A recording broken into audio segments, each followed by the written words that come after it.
Terra by Fractal Design looks more like a piece of art than a traditional PC case, with its anodized aluminium exterior, gull-wing doors, and a nice wooden touch on the front panel.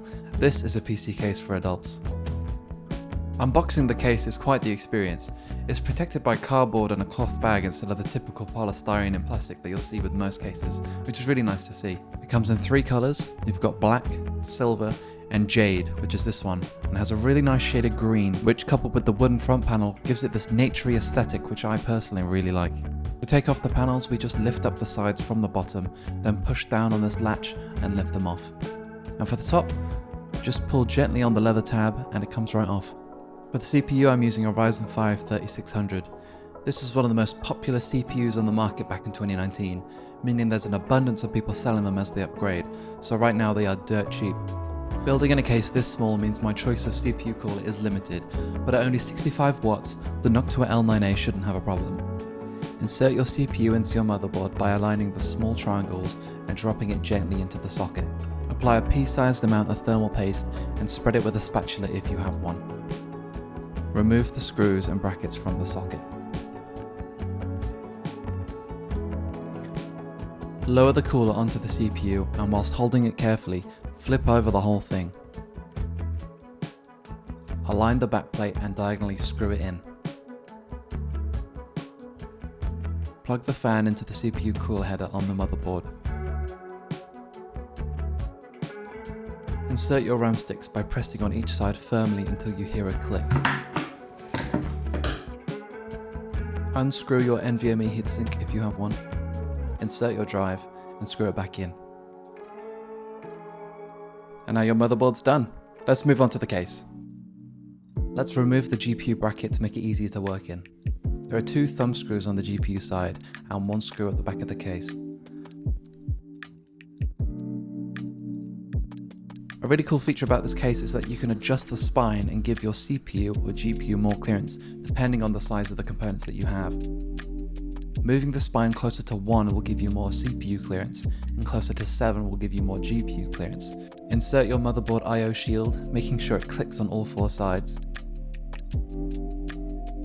Install the motherboard with the 4 included screws in a diagonal direction, making sure not to over-tighten. Now is the perfect time to install your cables.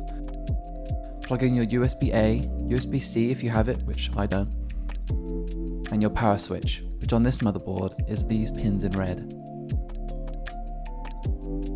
Next, let's plug in our power supply cables to the motherboard before it gets a little too crowded. Insert your 24-pin cable and 8-pin CPU cable.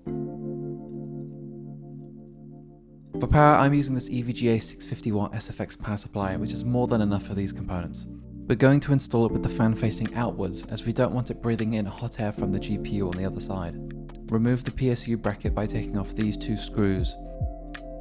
Now attach the bracket to the power supply using these 4 power supply screws.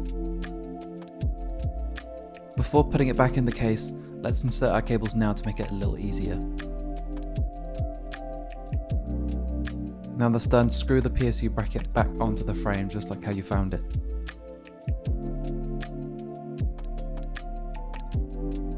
Now we're almost there, all we have to do is install our GPU.